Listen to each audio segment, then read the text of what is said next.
Hopefully you like my studio right now.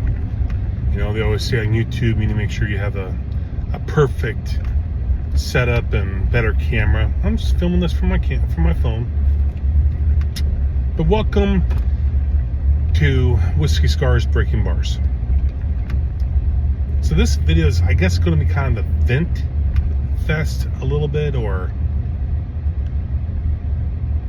so in my story, my first video I posted, I didn't mention this, maybe because I'm still kind of ashamed, but a few years ago I did get a DWI. I got 2 DWIs within 6 months of each other,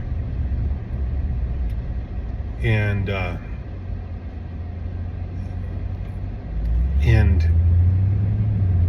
so in my sphere of influence, I'm in sales, and so I've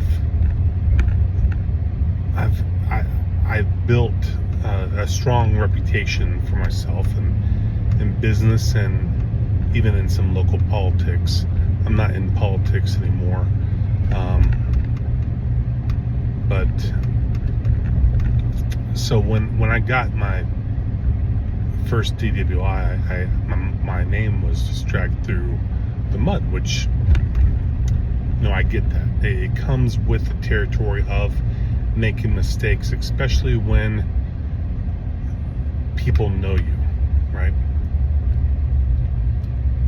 But for a year or two, I kind of walked around in my community with my tail between my legs because I was ashamed. I was embarrassed.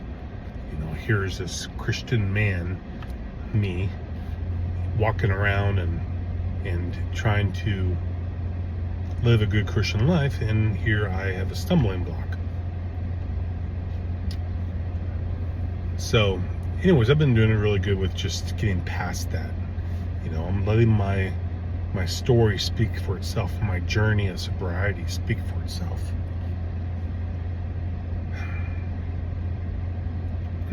Until yesterday, I've been kind of bummed out by this. Until yesterday, I saw a friend I've known. I worked with him at a longtime friend of mine, and I've not seen him in years. But we used to work at the same company 20 years ago. We're in the same industry still, and we're just talking, and we're at a networking event, and I just mentioned I was 2 years sober because I know that he has had issues with drinking himself in the past. And he's like, "Hey dude, man, I ran into so-and-so." I'm not going to mention their name, and he walked up to me and said, "Hey, have you seen Justin? Just so you know, that is my name." And my friend, he's like, "No, not recently." And my so-called friend, he pulls up a picture of a mugshot, and he starts laughing and just like making fun of me. And both of these guys are my friends, or so-called friends. And the one that's sharing to me this story, he's like, "You're such an effing douche." And he said that to this other friend that showed my mugshot. And he's like, "I seriously told him that." And he may or may not have, but I appreciate that sentiment. But man, oh man, that pissed me off. And I shouldn't let it, should I? Shouldn't let it. But here, I've known this other guy for years as well. We used to share an office.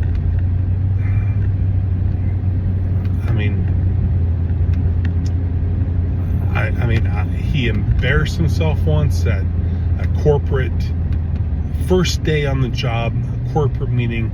He gets drunk, and my boss comes over and is like, hey, you need to take care of so and so. He's really had too much to drink. So I basically had to babysit this guy because we were onboarded on the very same day. And I was like, sure, absolutely. I felt like that was just, I wasn't a big drinker at that time. So I wasn't drinking, and I just took care of my friend.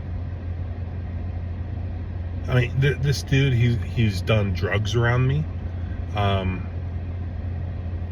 It just,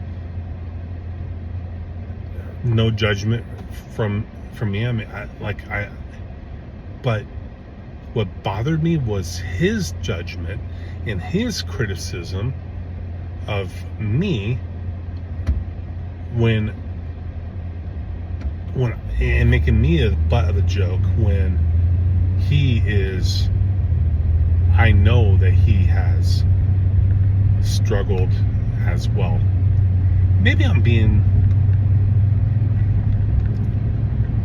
weak and just letting it bother me too much, but these last 2 years of sobriety just really, really have shown me who real friends are and who real friends aren't. It's almost caused me not to trust anybody. It's really shrunk, whatever, my circle of friends, where I just, if they didn't reach out to me in a time of hurt and pain that I was going through, I'm like done with them. So I guess I'm just telling you this. You have to protect your heart. You have to protect your joy.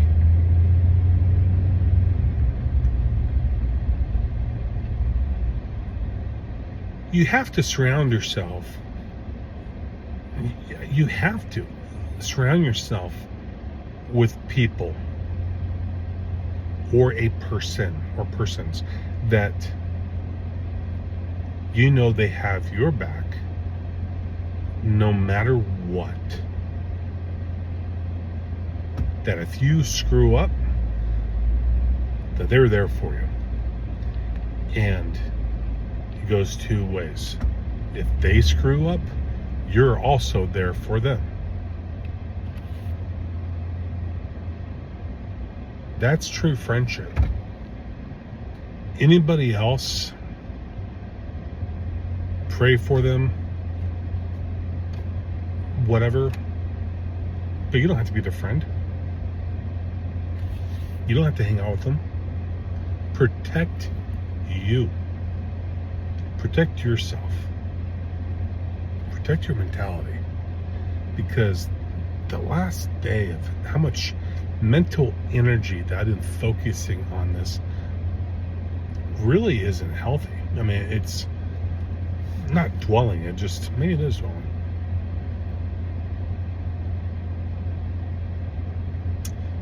So, to each and every one of you who is dealing with sobriety, dealing with addiction issues,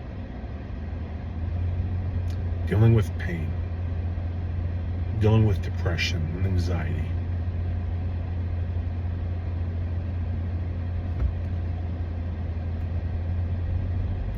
hang in there. So easier said than done. But please know, people do care. I may not know you, but by God, He has shown me grace. God has shown me grace, and I am going to give grace to. And